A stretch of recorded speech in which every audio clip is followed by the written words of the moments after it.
Like me, you've probably had some major milestones in your life, like getting married or changing careers or moving to a new city. And these major turning points in your life probably inspired a lot of excitement and fear, a sense of possibility, and hey, my life is going to get better. While at the same time, also wondering, am I doing the right thing here? Am I making a mistake that I'm going to regret? Well, if you're a Kaiser Permanente employee, you're going to have to give a 90-day notice before you retire. And obviously, this is something that is a major milestone in your life. And apart from watching maybe your colleagues go through that process ahead of you, there really isn't any preparation for that. Well, I've been through this process with dozens of people. And so I know what it looks like and I know what to anticipate. And so I created this checklist for you that anybody can follow. And if you feel excited, but also concerned about making sure that you don't make any mistakes when you retire, check out this checklist that is going to help you retire once and retire without any regret. Now, with that being the case, that still doesn't answer several important questions that you might have, like how do you know it's the right time to retire or to put in your notice? Are you ready financially to retire? And not just financially, but personally and emotionally. And given the fact that you're going to be making some important permanent decisions that can't be undone, how do you avoid making some costly mistakes? If we haven't met yet, my name is Barakat Khalili. I'm a financial advisor here in the Sacramento area where I live with my family. And with me here in my home office is my younger daughter, who you'll probably hear. She's playing with toys here in the background. Having family, friends, and clients who work at Kaiser as well as other local area hospitals, I've helped a lot of people get through this retirement process. And if you're thinking about retiring or you just gave your notice, I want to walk through in this video a simple checklist that will help you plan out the retirement process over the next few weeks here so that you can retire once and retire without any regret. Now, most of the time that I'm having these conversations, people are usually reaching out to me right around that 90-day mark or when they're starting to think about putting in their notice, which is good and bad, right? Good because, hey, they're at least they're reaching out, they're getting their questions answered, they're getting help, and it's certainly better than trying to figure it out on your own. You're only going to go through retirement once. I've been through it several times, so it's good to have someone who's familiar with the process guide you through it. Now, the bad thing is that at this point, the bread is mostly baked. And so it's hard to make adjustments this late in the process. And so you're kind of boxed in terms of the amount of options that you have available. And hopefully you're in a good position. But if you're not, it's going to be really hard to be flexible at this stage. So here's the 5-point checklist as kind of an overview. We'll talk about the readiness for retirement. We'll talk about how to prepare to move your money, starting the paperwork process with your employer, what to do with your pension. That's going to be a really important decision. And then how do you complete the rollover process, assuming that you're going to take your money out of your 401k and move it over to an IRA. Now, the first place to start is it time to retire? Is it time to put in your notice? How do you like your job? Sometimes I talk to people who they enjoy what they're doing, but they're starting to feel burned out with the work environment, leadership. That's probably one of the major complaints that I often hear. They enjoy what they do, but going to work every day just starts to feel like a bit of a drag. It starts to feel like a drain. There are some people I talk to who they are just completely done. They don't want to be at the bedside anymore. They don't want to be in healthcare anymore. They want to be doing something completely different. So how do you feel about your job and where you're at? Do you want to leave completely, or do you want to maybe think about a more gradual transition? Maybe you want to keep doing what you're doing, but at a lower or at a different schedule, or maybe at a different place in a different kind of setting. Next is what's keeping you from retiring. Assuming that you're probably past the point where you're ready to retire, you probably should retire, but something's keeping you at work, right? And what is the concern there? What's the fear there? What's holding you back from leaving? Finally, what's on the other side of retirement? Once you walk out that door for the last time, what's going to be your future there? It's easier to see what you're retiring from. It's a lot harder to envision what you're retiring to. And it's easy I think most people usually jump straight to the numbers to start looking at, hey, can I retire? And they overlook. And it's easy to jump past and skip past the non-financial components. But choosing to retire is not just a financial decision. It's a major life decision for you. And you want to spend some time thinking about what do you want to do on the other side of this. One of the things I often recommend to my clients is starting a project that will straddle that transition. My late father was writing a book, and that kept him busy before and after what can be, for a lot of people, a really jarring transition, a major change to your schedule. And it can really be a bit unnerving if you're not planning ahead for that. An advisor I know and follow recommends his clients go through a retirement rehearsal, which is basically a staycation where you spend a couple of weeks at home and you just go through your daily life to see what retirement's actually going to look like, because you might have some ideas about what you expect and what you think it might look like. And it's important to get a sense of what retirement might actually realistically look like for you, and get a sense of, hey, you might be thinking, hey, I'm going to go play golf every day. And you find out that in 6 months' time that you're just totally bored out of your mind.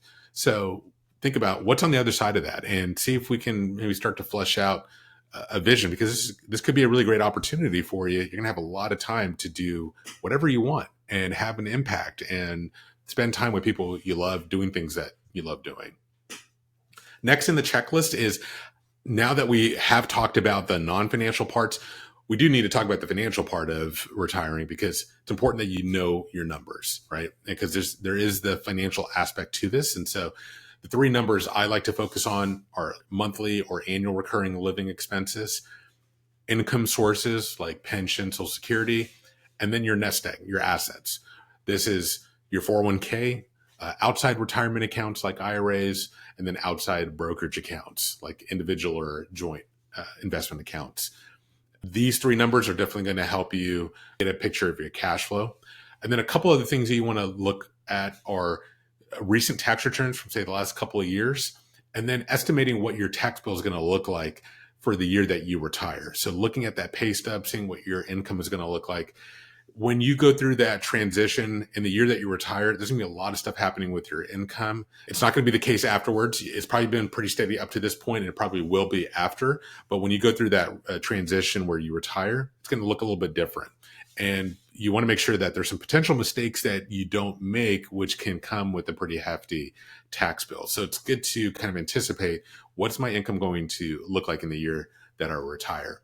And those three numbers that I mentioned, they're really going to be helpful in putting together a retirement income plan for you and give you a sense of where you stand in terms of that progress towards retirement, and what's going to be really feasible for you for that dream retirement that you're starting to create for yourself. The next step in that checklist process is going to be preparing to move your assets. When you're thinking about your 401k, you have three options. You can leave it there in the 401k or 403b plan, whatever your employer provides you. You can cash it out, which I don't always recommend in most cases. And then there is the rollover option, where you can take your 401k money and move it to an IRA. Now, if you're going to go with that option, you'll want to open up a rollover IRA before you even put in your 90-day notice, because a lot of times that information is going to be requested as part of the paperwork process. So assuming that that's what you're going to be doing, this is going to be that step where you'll want to do that before you put in that notice. The next step is going to be to contact your case manager or contact HR, who's going to guide you through the process. I know at Kaiser Permanente, Fidelity is now managing a portal that will help you monitor your progress and initiate that process. But you'll probably reach out to someone in HR first to get the ball rolling on that process. Once you do, one of the first things that you're going to need to do right about this point is decide, what are you going to do with your pension? If you have a pension option or pension as part of your benefit plan, you're going to have a couple of options. Broadly speaking, they fall into two broad categories. You have the single life option, and then you have a variety of joint life options that cover both you and your spouse.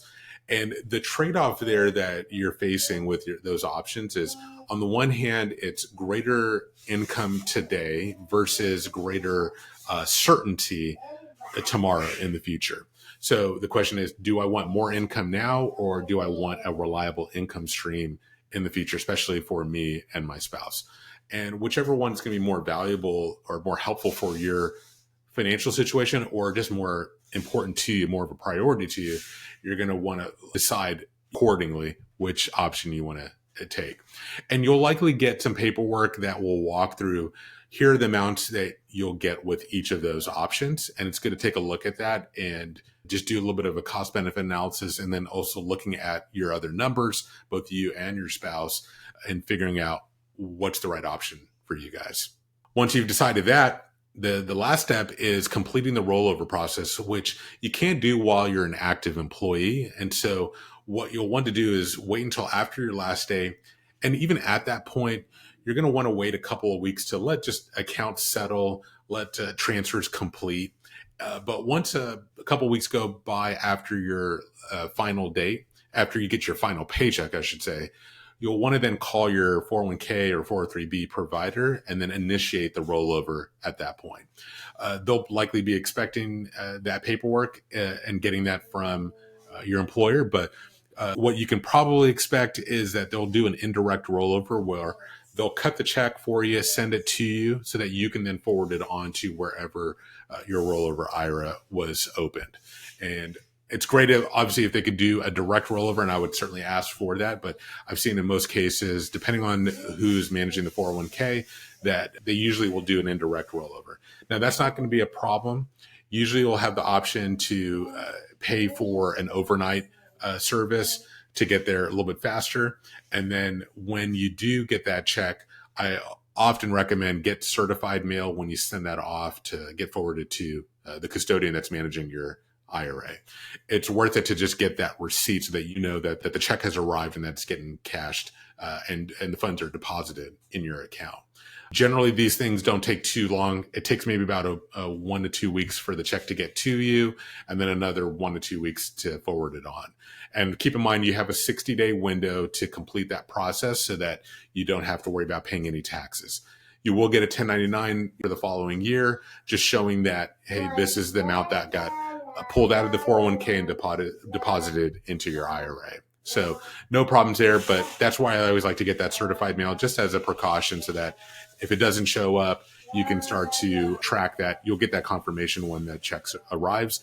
And if a couple of weeks go by and you still don't see it, then you might want to start making some calls and figure out what has happened. So that pretty much completes the whole checklist. That's just a very brief overview.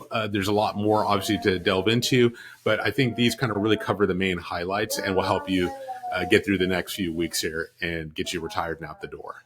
So the one thing I didn't talk about in this video is how to create a retirement income plan for yourself. And what I mean by that is a couple of the big questions that I get from people is, how much money do I need to retire? And how do I know that's going to be enough to last me through retirement, right? What's the risk I'm going to run out of money?